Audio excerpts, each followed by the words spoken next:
Welcome back, Wall 414 fans. In this video, we're going to be going over my Legate Lanius Caesar's Ace Pauper Commander deck.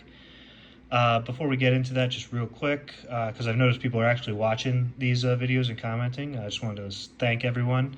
And then just let everyone know that the channel is going to be going in the direction of doing all the new Vegas commanders for commander decks. Next up on the list is Cass.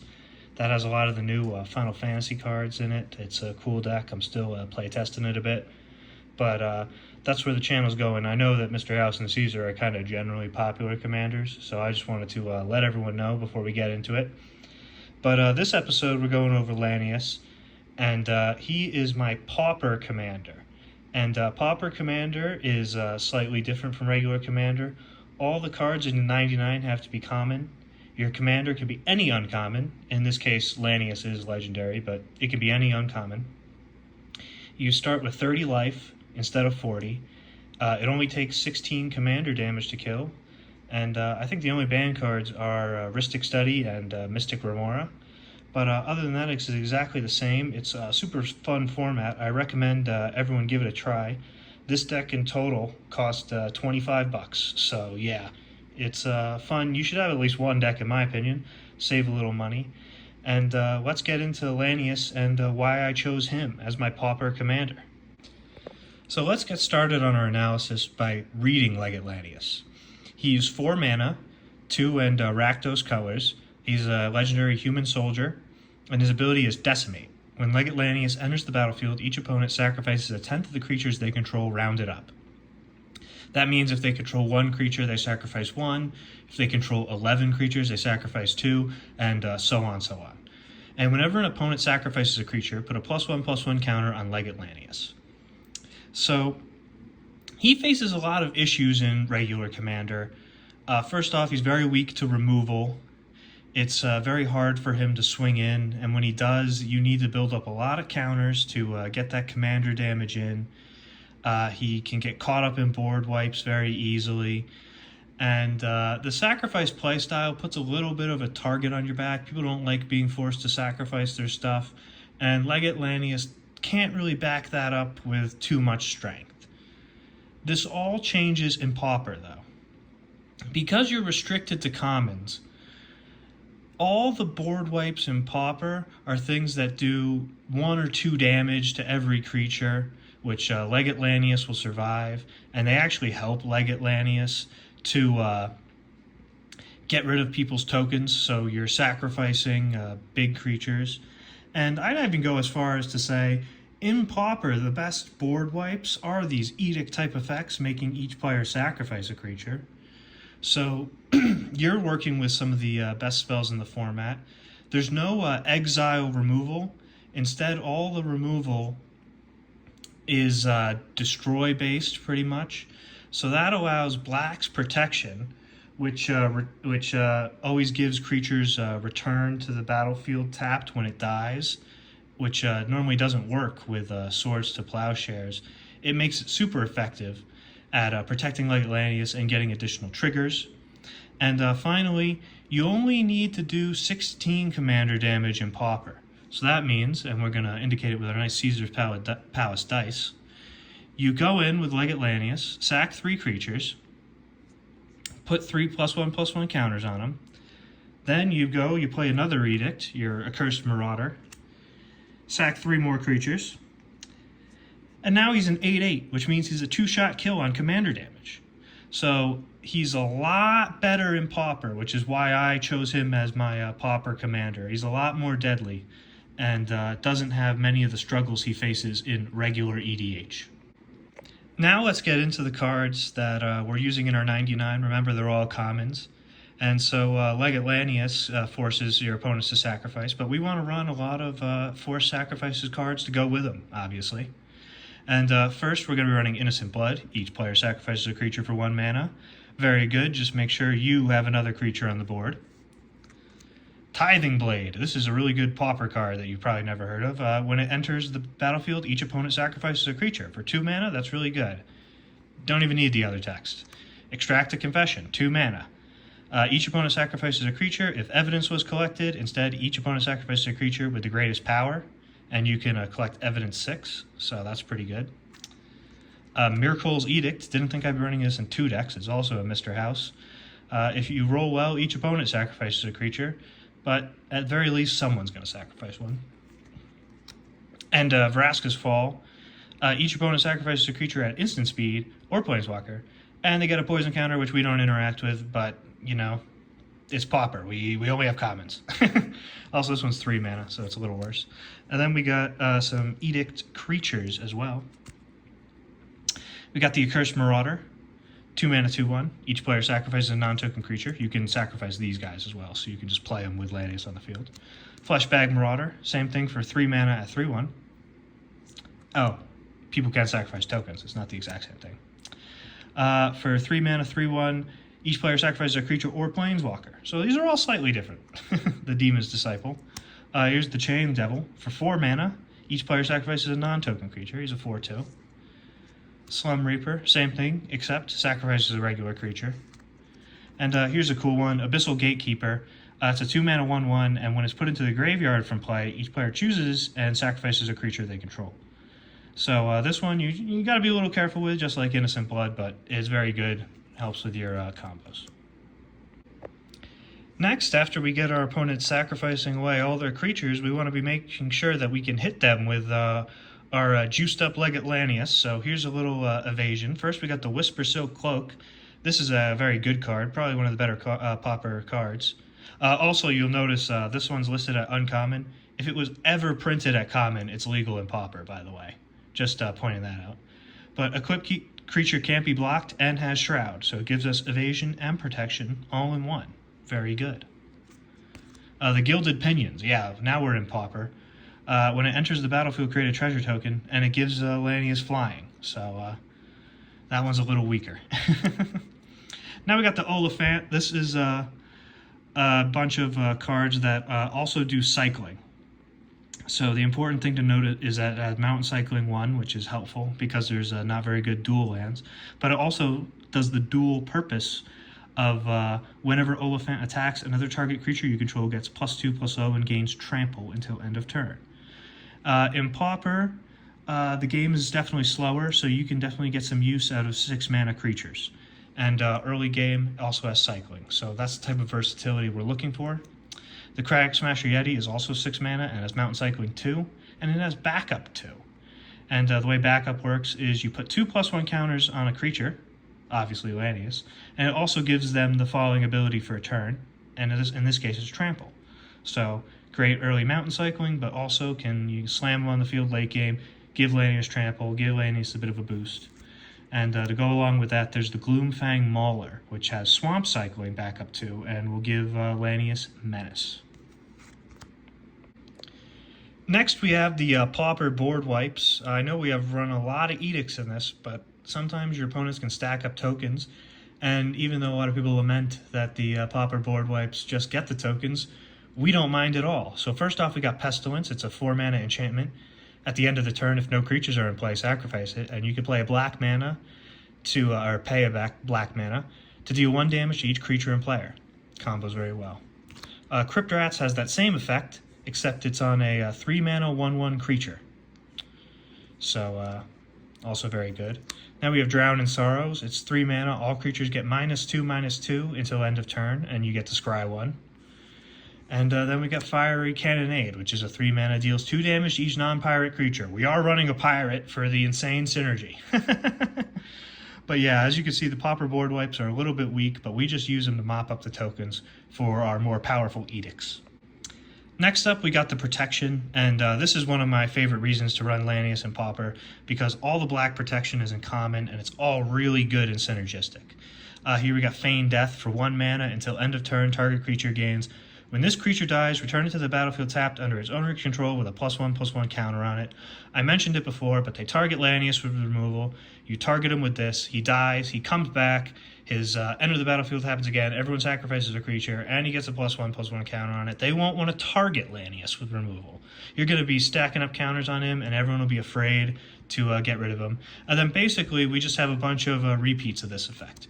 Supernatural Stamina does the same thing, except it gives it +2/+0. Undying Malice does the same thing, exactly the same thing as Feign Death. So there we go. That's just a repeat. Not Dead After All does the same thing, except it gives a Wicked Roll token. Demonic Gifts cost 2. Those are the only cost 1 ones. And it gives it +2/+0, and it doesn't return to the battlefield tapped, so that's a useful reason to run it. And Fake Your Own Death costs 2, but it gives you a treasure token. So there's the protection spells, and they're all really, really good. I love resolving those. Now, we've been going over all the removal, protection, evasion, and stuff centering around Lanius, but we got other creatures we got to run too. Now, in Magic the Gathering, creatures tend to be weaker, especially at the common rarity. So it's a little tough to run good creatures, but I think I've picked out a nice selection. As you've noticed, we've had some stuff that causes us to sacrifice our own creatures, so we do need a little bit of fodder in there. And there are some certain things that we take advantage of in the Pauper environment that you will note. So first off, we got the Persistent Specimen type effects. He's a 1-mana 1/1, and for 2 and a black, you can return him from your graveyard to the battlefield tapped. So that's repeated sacrifice fodder. Similar with the Impulsive Pilferer, he's a 1-mana 1/1 in red, and when he dies, creates a treasure token, and you can encore him for 4 mana, which gives you 3 of them back. So they will sacrifice at the end of turn, but you can obviously sacrifice them first, so that one's pretty good. Retrofitted Transmigrant, similar effect again, except he costs a little more, but he comes back with some counters. Haunt of the Dead Marshes, Scry's one, and he can only come back when you have Lanius on the field, but you only really need these guys to come back while you have Lanius on the field. Next, you got some creatures that also just boost themselves up alongside Lanius. The Mortician Beetle is 1-mana 1/1, and whenever a player, so Lanius is only opponent, but whenever a player sacrifices a creature, you can put a +1/+1 counter on him. Not too shabby, and we don't mind sacking these, but gives us a little extra synergy. And the same thing with the White of Precinct 6. For 2 mana, he's a 1/1, and he just gets +1/+1 for each creature card in your opponent's graveyards, so that synergizes well. And now we're going into the Pauper stuff. Here's Thorn of the Black Rose. 3 and a black, Death Touch, and you become the Monarch. Yep, we like the Monarch. This is kind of a control-y deck, too, so it takes good advantage of it.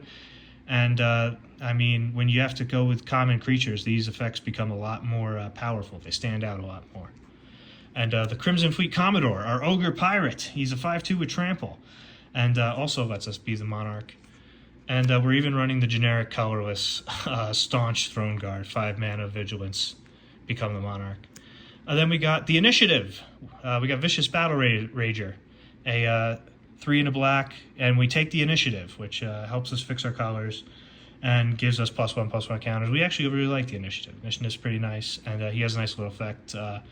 Burns blocking opponents. The Stirring Bard has Defender, it can give Menace and Haste, so that's another source of evasion. And we also take the Initiative.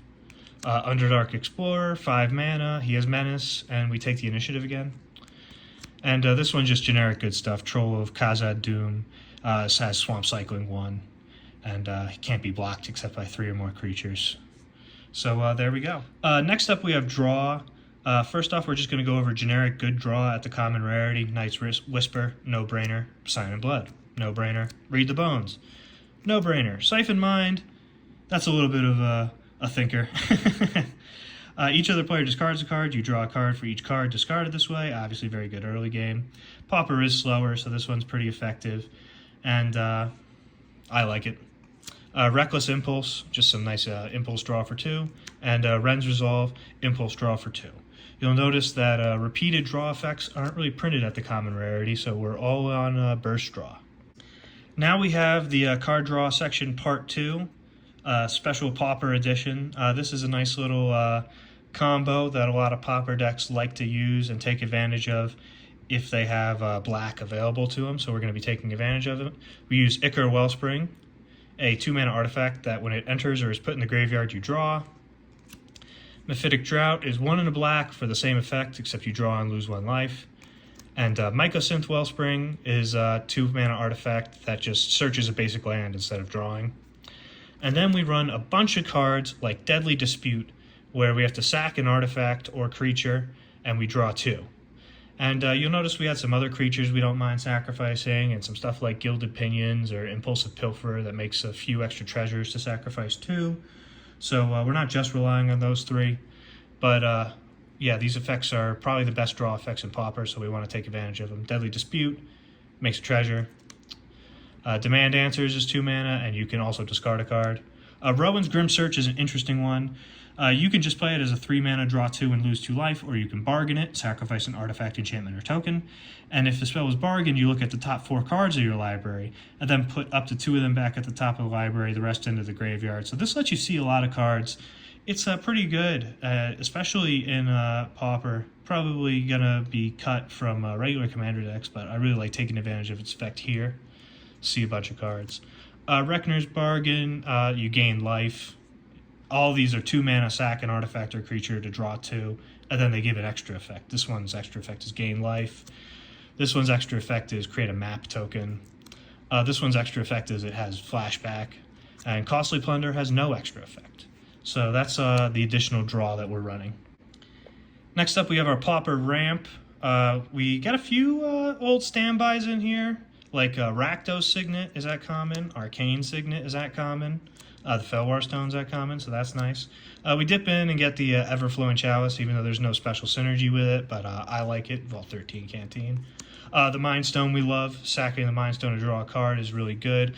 Ramp is like a little bit less powerful in Pauper, because you have fewer top-end plays. So I like including Ramp that you can sacrifice in the late game to draw cards, like Mind Stone, Commander Sphere, and the Rakdos Locket. And now we'll quickly go over the land base, because I think the Pauper land base is interesting. Ash Barrens is very good, Command Tower very good, and then we just run a ton of basics. You can check out the deck list to see how many we're running. Majority swamps. And then we got some very specific dual lands we're running. The Rakdos Canarium. The bounce lands, I'm not a hugest fan of them, but they were printed at common once, so we can run them. They're probably the best dual land in Pauper. We're also running the Geothermal Bog, which is Swamp Mountain, and the Sulphurous Mire, which is a snow land in Swamp Mountain. And that way our mountain cyclers and our swamp cyclers have access to other colored mana. If we're in a pinch, we can swamp cycle for red. Drossforge Bridge is an artifact land, so we can sacrifice it with that artifact sacking draw I just went over. You could also run the untapped red and untapped black artifact land, but they're like $5 or like $2. And this is my Pauper deck, so I didn't really want to spend money on that. But this is like 10 cents or whatever, so I threw that in there. Path of Ancestry, we only actually are running one other human, but I still thought it was worth it just to grab the scry. And then, yeah, Bloodfell Caves gains 1 life. We just need a little extra color fixing. And now we got the utility lands, which I think are pretty interesting category in Pauper. We got Bajuka Bog, so why the hell not? Mortuary Mire is another why the hell not. But then we go Witch's Cottage, which is a swamp, and it's the exact same effect as Mortuary Mire, except it only works when you have 3 swamps already on the field. But why the hell not? And then we run the cycling lands, because I just found late game we really want to have the opportunity to cycle our lands and cycle our ramp. So Forgotten Cave, Smoldering Crater, Barren Moor, and Polluted Mire. So that's it for the Legate Lanius Pauper deck. Shout out my parents for getting me these sweet Caesar's Palace dice. I really like them. And I hope you guys try out the Pauper format. It's super fun. Obviously very low barrier to entry, and gives a lot of underrated commanders a chance to shine. So I'll see you guys next time for the cast video, and hope you have a good one.